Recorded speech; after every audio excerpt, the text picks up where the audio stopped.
Você já parou para pensar que a sua empresa pode estar pagando impostos a mais?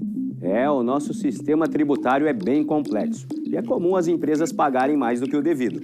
Saiba que é possível recuperar os valores dos últimos 5 anos e reforçar o seu caixa. A Fortus Tax é especialista no assunto e já ajudou muitas empresas nos seus 18 anos de atuação. E o mais importante, você só paga pelo serviço depois que o dinheiro estiver na sua conta. Fortus Tax. Pagar o justo é o nosso forte.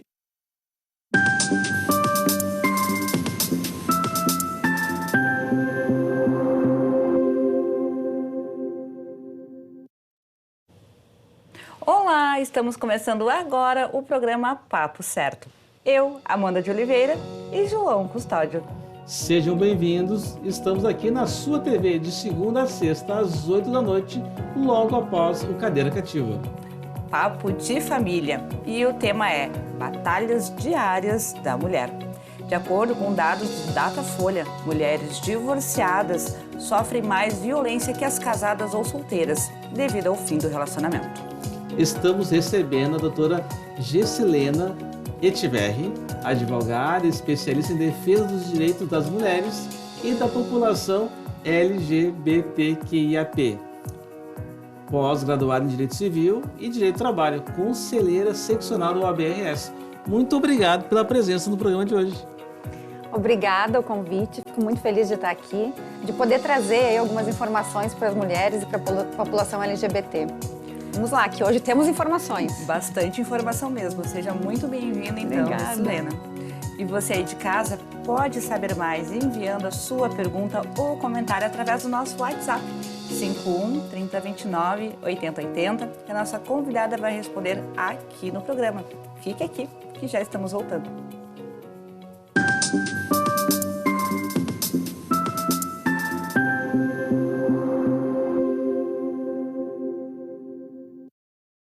Tá difícil encontrar o profissional certo para a sua empresa? Precisa de alguém detalhista para aquela vaga no financeiro? Quem sabe um criativo para o marketing?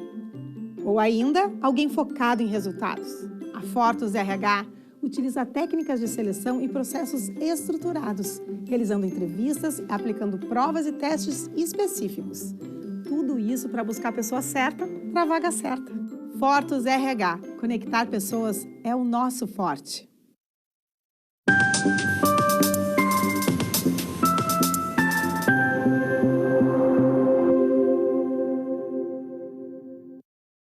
Estamos de volta com um Papo Certo e não se esqueçam que também estamos ao vivo pelo YouTube e Facebook. E vocês podem compartilhar o programa através dessas redes sociais.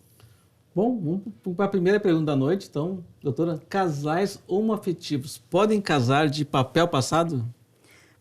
Pode casar de papel passado com tudo que tem direito. Pode casar na igreja, no Saravá, no Centro Espírita, onde quiserem. Hoje em dia, graças a Deus, desde 2013, a gente tem uma decisão, uma resolução do CNJ que diz que os cartórios não podem negar o registro de casamento para casais homoafetivos. Antes era só união estável, né? Antes era só união estável, só fazia lá o contrato de união estável, né, o contrato público ali e pronto, era o máximo que os casais poderiam fazer. Hoje em dia, graças a Deus, a gente já tem uma certidão de casamento. Que legal. Eu estava conversando com a doutora antes se também se os direitos são os mesmos. Os mesmos. Eu sempre costumo dizer o seguinte, a população LGBT tem os mesmos direitos que qualquer outra pessoa, porque, afinal de contas, a dignidade da pessoa humana, né, tem previsão na Constituição Federal, e eles têm todos os direitos que qualquer um de nós tem. Acontece que, por serem minoria, tem algumas especificidades que não estão previstas na lei. E é aí que a gente entra para fazer a jurisprudência e trazer a lei, trazer essas pessoas para a visão da lei. E, doutora, uma outra pergunta que eu achei muito interessante. Como que fica em relação à certidão de nascimento dos filhos? Pode ter o nome de 2 pais ou de 2 mães? Pode, graças a Deus também, tudo isso está mudando. Agora a gente já pode ter os 2 pais ou as 2 mães na certidão. A gente pode ter, inclusive, por exemplo, uma adoção unilateral, que é quando uma das partes, né, um casal, digamos, homoafetivo, a mulher, digamos, já tem um filho biológico. A outra, a esposa, pode adotar o filho biológico da parceira. A mesma coisa com o casal homoafetivo masculino. Eles podem adotar o filho biológico um do outro. E tem essa decisão de que pode ter os pais biológicos na certidão e os pais socioafetivos. Por exemplo, o padrasto ou a madrasta podem estar na certidão de nascimento da criança sem que precise tirar o pai ou a mãe biológica. Mas estava em dúvida agora, porque se vamos supor que a pessoa já teve um pai, né, que fez, né, que fez. Às vezes não criou. Vamos supor que até registrou, mas não é presente, né? Infelizmente, muito comum. Muito comum. Mas a nova companheira ou companheiro quer adotar. Então vai ter 3 nomes no... Sim. Vai ter o pai ou a mãe, que é a madrasta ou o padrasto, pai ou a mãe socioafetivo. Eles vão estar presentes na certidão de nascimento. Mas e na carteira de identidade? Também. Tem Aparece espaço? em tudo. Tem, vai ter que ter. Se não tem, a gente dá um jeito de botar. Realmente bem interessante.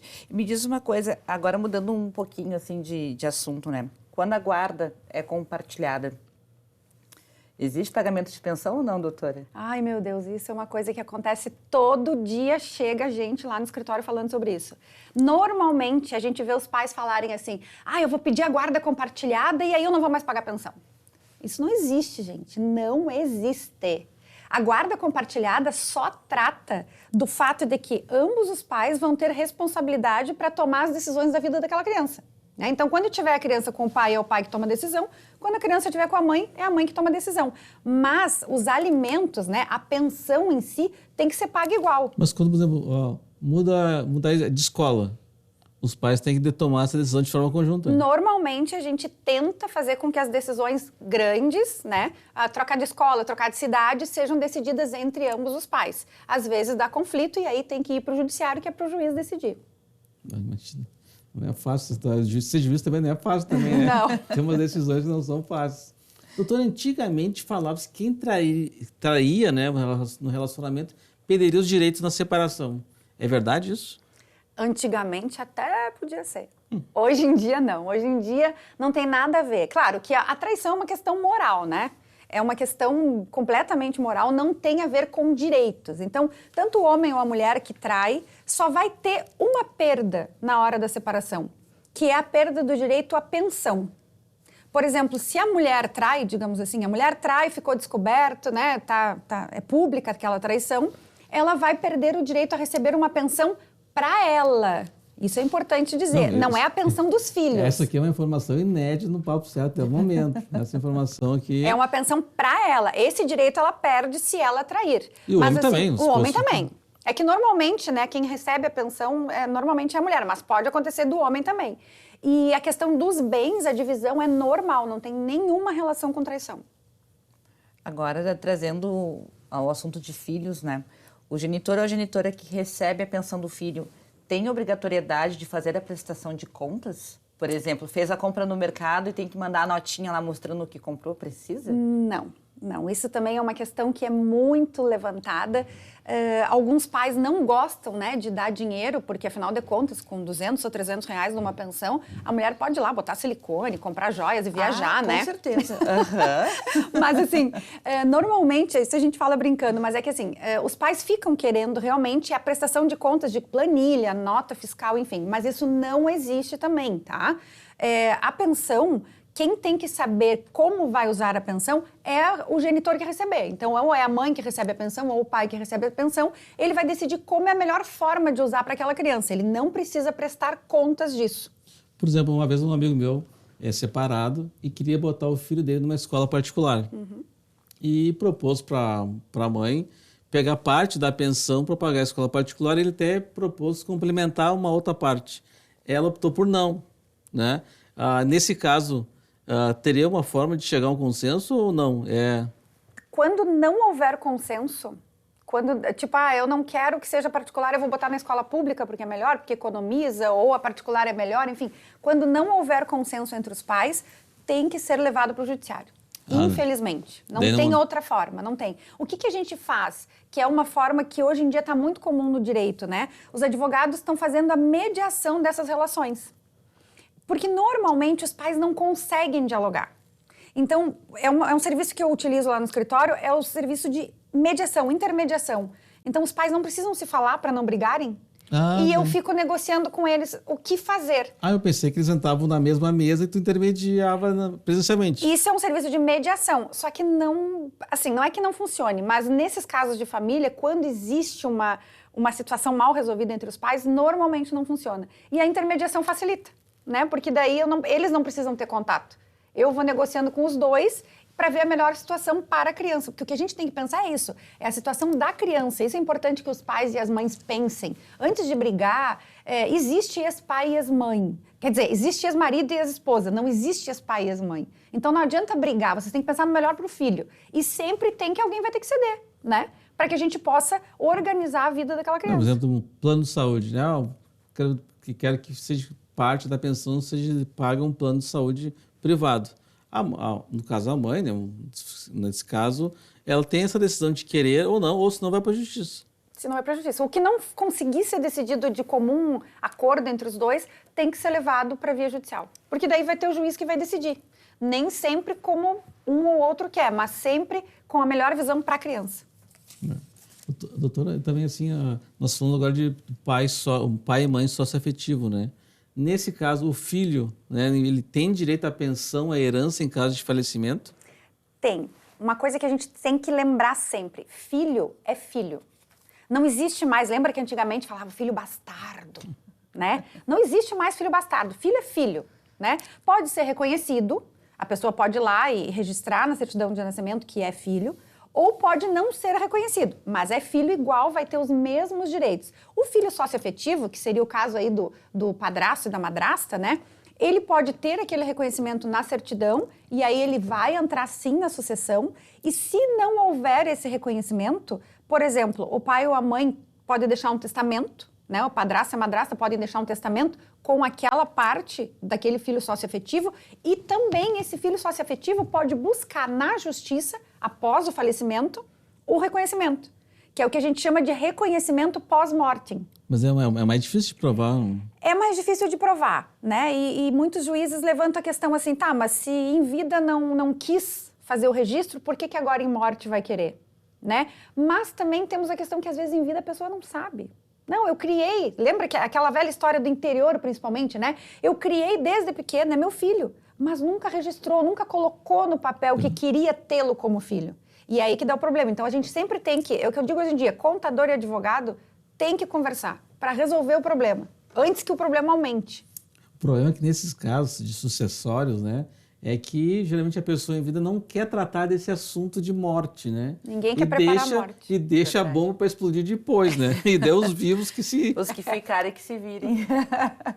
Mas olha só, doutora, eu queria te perguntar, uma pergunta acho que muito corriqueira aqui. As mulheres escutam bastante, se tu te separar de mim, eu vou ficar com o filho. Eu vou pedir a guarda, o filho vai ficar comigo. Eu vou te tirar a guarda. Vou te tirar a guarda da criança, né? Clássica também. Como proceder nesses casos? Olha, o que acontece? Isso já é uma possível ponta do iceberg de uma violência doméstica, tá? Porque esse tipo de ameaça de dizer, se tu te separar de mim, eu vou te tirar o nosso filho, eu vou te tirar a guarda. Para uma mãe, perder a guarda de um filho é algo muito difícil. Não é impossível, tá? Mas é algo extremamente difícil. Nem em casos assim, onde a mãe trabalha com a utilização do próprio corpo, por exemplo, ela vai perder a guarda da criança por isso. Né? Não perde, é muito difícil, a menos que seja assim, uma mãe completamente relapsa e deixa a criança mesmo a Deus dará. Aí sim se perde. Mas uma mãe que faz tudo certinho, o pai pode ameaçar o quanto quiser. E o fato de se separar não tem relação com perder a guarda do filho. A guarda do filho é uma coisa, a separação é outra. Isso é muito importante que a gente traga, né? Para que as mulheres não tenham medo. Muitas, até invadindo o assunto, assim, mas muitas ficam vivendo aquela violência para não perder a guarda do filho, sem saber que não tem uma relação, uma coisa com a outra. Não tem o conhecimento. Mas o pai também não perde o direito de ver o filho também. Não, a mãe não pode proibir o pai de ver o filho. Tem casos, se tu me permite, João, por exemplo, quando o pai não paga a pensão, ou está atrasado, atrasou a pensão, aí a mãe diz, eu não vou deixar tu ver o filho. Não existe isso, minha amiga, não existe. Não é porque o pai atrasou a pensão que ele perde o direito de conviver com a criança, não tem relação também. Pode ir pra cadeia, mas... Pode ir pra cadeia. Pode ir pra cadeia, mas se não tem... pagar, vai pra cadeia, vai ficar sem ver o filho igual, é melhor pagar. Eu acho melhor pagar. Doutora, assim, outra pergunta que como se prevenir, então, antes de casar, para não ficar sem nada em caso de divórcio? Isso é uma pergunta coisa... que surge às vezes essa pergunta, né? Isso é muito importante a gente falar, porque também a mulherada não sabe. Né? E até os homens também. Vamos lá, né? Vamos ter essa história aí. Eu tô puxando a brasa pro meu assado aqui, mas os homens também não sabem. O que eu sempre indico para todos os meus amigos? Quer casar? Primeiro de tudo, vamos conversar sobre finanças. Vamos conversar sobre pagamentos, vamos conversar sobre a criação dos filhos, para depois resolver casar. Primeira coisa. Porque senão depois casa e dá problema. Qual é a frequência que isso acontece, doutora? Geralmente depois que dá... Depois é que dá o problema. Mas assim, o que a gente faz antes de casar? A gente faz um contrato pré-nupcial. Alguns chamam de pacto nupcial, pacto antinupcial. O que é? Nada mais é do que um contrato, onde a gente vai estipular algumas regras para a questão de quando houver uma separação, ninguém casa para separar. Né? Mas acontece muito. Hoje em dia, cada vez mais, com a independência financeira das mulheres, a separação está sendo assim, muito, muito mesmo. Então, a gente faz um contrato pré-nupcial onde diz tudo. Inclusive, a gente pode prever nesse contrato, agora o João vai me matar, a gente pode prever uma multa em caso de traição. Você sabia? Sabia. Pode prever uma multa em caso de traição, pode prever já nesse contrato uma pensão, não para o filho, para a mulher, ou pro homem também. Pro homem também. Isso, tá, desculpa. Eu tô deixando os homens, né? O João tá ficando um pouco de Com fora, a independência doutora. financeira das mulheres, felizmente, tem muitas mulheres que têm tido muito sucesso na carreira. E não é não tão raro mulheres que ganham mais que os homens. Mas tu sabe qual é a máxima dessa? Qual? O meu dinheiro é meu, o teu dinheiro é nosso. Eu gosto dessa. Acho muito boa, doutora. Eu sou dessas. O meu dinheiro é meu, o teu dinheiro é nosso.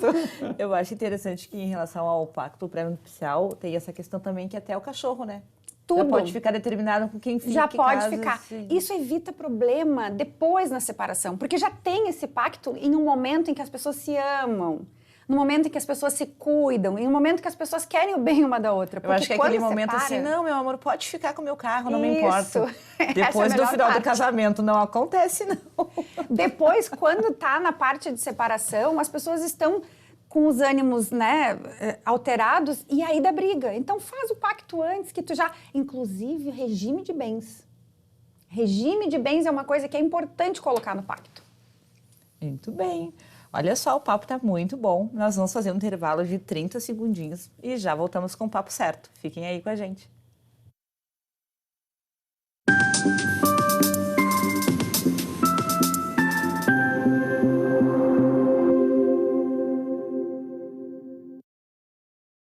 Em tempos de juros altos, margens reduzidas e incertezas, rever estratégias é fundamental para manter o seu negócio competitivo. Esse cenário exige planejamento e organização financeira. Nessas horas, qualquer ajuda é bem-vinda, mas a ajuda de um especialista é necessária.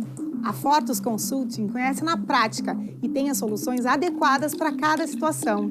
Fortus Consulting. Melhorar os seus resultados é o nosso forte.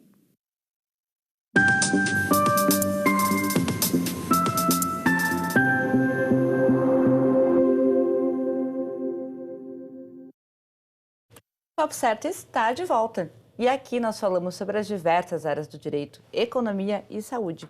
E eu te convido a nos seguir nas redes sociais e enviar a sua pergunta ou comentário através do nosso WhatsApp, que aparece aí na tela. Lembro também que estamos ao vivo nos principais canais digitais.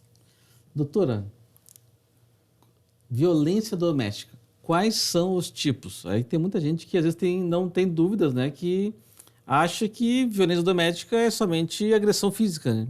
Isso. E digo mais, João. Tem gente que acha que violência doméstica é só agressão física e só acontece lá no subúrbio. E não é, viu? Violência doméstica acontece, ela não escolhe classe social, não escolhe cor, não escolhe religião, não escolhe nada. Violência doméstica está sendo, assim, muito, hoje, graças a Deus, né, denunciada pelas mulheres. E nós temos 5 tipos, né? A violência física, que todo mundo já conhece, que é a mulher ser agredida fisicamente, né, apanhar no velho e bom português. A violência psicológica, que é aquela que hoje, inclusive, é considerada crime. O Código Penal prevê como crime a violência psicológica para as mulheres, né? É quando o cara fica ali te manipulando, quando o cara cuida tuas roupas, quando ele não te deixa falar com os teus amigos, não te deixa frequentar a tua família, te deixa ali naquela bolha, só tu e dele. A violência moral, que acontece muito quando os homens, na grande maioria os homens, tá? Porque também tem mulher que é agressora, mas vamos falar dos homens, que é o mais comum. Essa parte daqui não pode, rede social, não pode falar com os fulanos. Isso aí muita mulher que faz, né? Mulher também faz isso. Isso é uma violência, tá? Isso não pode. Fica registrado. Foi lá e deu um like na foto da fulana. E, na verdade, isso é mais que violência, mas é loucura, né? Esse tipo de coisa a gente não pode fazer, meninas. Não façam isso. E os meninos também, mas eu sei que a mulherada é a pior. A violência moral é aquela que normalmente a gente ouve quando o homem imputa algum crime para a mulher. O que é o mais comum? Tu tá me traindo. Tu tem um amante, tu tava com teu amante, tu é aquele monte de nome feio que os caras falam lá porque ele acha que a mulher tá traindo ele. A violência sexual é uma coisa que é pouco falada, né? Mas ela existe muito, inclusive o crime de estupro matrimonial. O que é a violência sexual? O que a gente tem que lembrar sobre a violência sexual? O não, ele é não, mesmo que seja da tua esposa ou do teu marido. Ninguém pode ser obrigado a fazer nenhum tipo de ato sexual que não tenha vontade. E eu não estou falando nem só do ato sexual em si. Eu estou falando, por exemplo, o meu marido quer que eu me vista de coelhinha da Playboy. Mas eu não quero me vestir, não quero botar fantasia, não gosto, não me sinto à vontade, o cara me obriga a fazer. Isso é uma violência sexual. Não precisa ser o ato sexual em si, mas isso, um gosta lá de fazer swing e obriga a mulher a ir. Isso é uma violência sexual, mesmo que ela não participe. O fato só dela ser obrigada a ir junto é uma violência. E a violência patrimonial, que ela é pouco difundida, mas ela é muito comum. E é o que eu sempre digo para minhas clientes, primeira coisa na vida, independência financeira. Porque é aí que as mulheres acabam ficando escravas de uma relação violenta, porque elas não conseguem sair. Né? Não tem dinheiro para sair. Então, o que é a violência patrimonial? É o cara manipular o teu dinheiro. É o cara pegar os teus bens, né? Não, o teu computador hoje tu não vai usar. Me dá aqui o teu celular. Às vezes tu trabalha com o teu telefone, às vezes tu trabalha com o computador. Às vezes tu é médica, tem a tua maleta, o cara some com a tua maleta. Isso é uma violência patrimonial. Não dá nem para acreditar que uma coisa dessa existe, mas infelizmente eu não duvido. Acontece, e mais, tu quer ver nos casamentos antigos, o que a gente tinha muito comum é a violência patrimonial envolta no cuidado. Não, amor, não precisa trabalhar, deixa que eu banco tudo, para que tu vai te cansar? Aí a mulher fala, ai, que bom, vou cuidar da casa, né? E aí não trabalha. E aí, depois ele começa. Tu precisa de um batom, de um absorvente, tu tem que pedir dinheiro. E o cara, mas o que tu quer? Pra que o batom? Pra que o absorvente? Isso é violência patrimonial. Aí o cara diz assim, tu só tem essa roupa porque eu te dei. Ou melhor, ele não te dá a roupa pra não te deixar sair de casa. Entendeu? Então, isso é muito comum e a gente acaba não percebendo. Mas essa violência envolta no cuidado, eu estou cuidando de ti. Só que, na verdade, ele está te manipulando com o dinheiro. Sim. Ele está cuidando do patrimônio dele, por isso que ele entende como é minha... Como cuidar. É dela, é dele, é isso aí. A mulher, antigamente era muito assim, né? Era patrimônio do marido. Só que hoje a gente está numa outra época. Hoje o patrimônio são eles. Graças a Deus. Hoje eles são o nosso patrimônio. Falando mais um pouco sobre violência, doutora, a Lei Maria da Penha, ela serve também para mulheres trans? Sim. A Lei Maria da Penha, ela só serve para mulheres. E as mulheres trans são mulheres. Isso que é importante que a gente fale. Uma questão muito confusa para a maioria das pessoas o que é uma mulher trans? Né? É uma pessoa que nasce com o corpo biológico masculino, ela nasce com a genital masculina, mas ela se vê, ela se enxerga, ela se tem como mulher. Então, se ela se sente como mulher, ela é uma mulher. E aí, a Lei Maria da Penha, que é somente para mulheres, serve para a mulher trans também. Isso é muito importante, porque serve para as mulheres trans. Aí tem aquela história, mas não tem a lei do João da Penha? Isso é uma coisa que todo mundo quer saber. Né? Tipo, não tem a lei do João da Penha? Tem, como é que os homens ficam? Na verdade, a gente tem a possibilidade de que os homens peçam uma medida protetiva contra uma mulher. Tem sim. Já vi homem apanhar de mulher. Olha, porque tem umas mulheres bem... Tem mulher que é terrível. Tem mulher que é... Meu Deus. E tem como fazer uma medida protetiva. Mas o procedimento da Lei Maria da Penha, que é vai na delegacia, da delegacia vai para o fórum, o juiz dá a medida protetiva, é diferente. Porque essa só cabe para a mulher. O homem tem que entrar com uma ação criminal e nessa ação, dizendo, por exemplo, a minha mulher é doida, ela pegou meu celular, ela disse que eu tenho amante, ela me botou para fora de casa, ela sei lá o quê, né? Ele vai dar o relato dele e após isso ele vai pedir para o juiz, eu quero uma medida protetiva para que ela fique longe de mim. Nos casais homoafetivos masculinos, é assim também. No casal homoafetivo feminino, usa a Lei Maria da Penha. Para qualquer uma das duas. Entendi. Doutora, e o que fazer em caso de separação quando o companheiro, no caso do exemplo do marido, não quer sair de casa? Isso é outra situação. Até a gente estava conversando de que os casos de feminicídios também tem muita relação com isso, né? Muito. Por quê? Porque às vezes o homem não quer sair de casa porque não tem para onde ir, né? Ou porque não tem dinheiro para pagar um hotel, uma família, enfim. Ou porque não quer também, Ou né? porque não quer abrir mão daquele conforto que ele tem, que talvez ele tenha pago realmente tudo com o trabalho dele, porque ganhava mais, enfim, a gente não sabe da situação. Mas o que acontece? Não é justo que uma mulher pegue os filhos, bote embaixo do braço e saia para ir para casa de um parente, de um amigo. Vai desestruturar aquelas crianças, na grande maioria, né? Desestrutura as crianças, desestrutura a família, porque o marido não quer sair. Não é assim que funciona. Então, o que acontece? Nesses casos, o que eu digo para minhas clientes? Nunca, jamais, em hipótese alguma, saia da sua casa. Mas, Juscelina, a casa é dele. Não interessa. Tu mora aí com os teus filhos. Não sai de casa. Se alguém tem que sair, é ele. Porque ele é um só. Exatamente. Ele é um só. Se ele não sai por bem, por uma questão de bom senso, do tipo, não vou tirar meus filhos de casa, do conforto deles, né? Da vou ficar rotina eu deles. aqui. O que a mulher vai fazer? Normalmente, quando o cara diz não vou sair, é porque já tem por trás daquilo ali uma violência instaurada. Né? Uma violência moral, uma violência psicológica, até uma violência patrimonial, porque a mulher não tem dinheiro para sair e fica obrigada. Então, a mulher não sai de casa e aí essa mulher vai lá na delegacia, vai fazer a medida protetiva e vai pedir para ele sair de casa. Nós temos mais 2 minutinhos de programa, doutora, mas eu vou fazer uma pergunta bem específica para ti, que acabou de chegar aqui, tá? Qual o procedimento que os transexuais devem fazer para trocar de nome? Precisa cirurgia ou processo judicial? Não. É a coisa mais simples do mundo, pessoal. Não tem mais essa história de ter que entrar com o processo, nem de fazer cirurgia de redesignação de sexo, nada. Basta ir no cartório de registro de pessoas. Se tu puder ir no cartório onde tu foi registrado, melhor ainda. Tu vai chegar lá e vai dizer, eu me autodeclaro mulher ou eu me autodeclaro homem, vai levar uma lista de documentos que eles pedem, que são certidões, né? E vai fazer o pagamento de algumas taxas. E deu.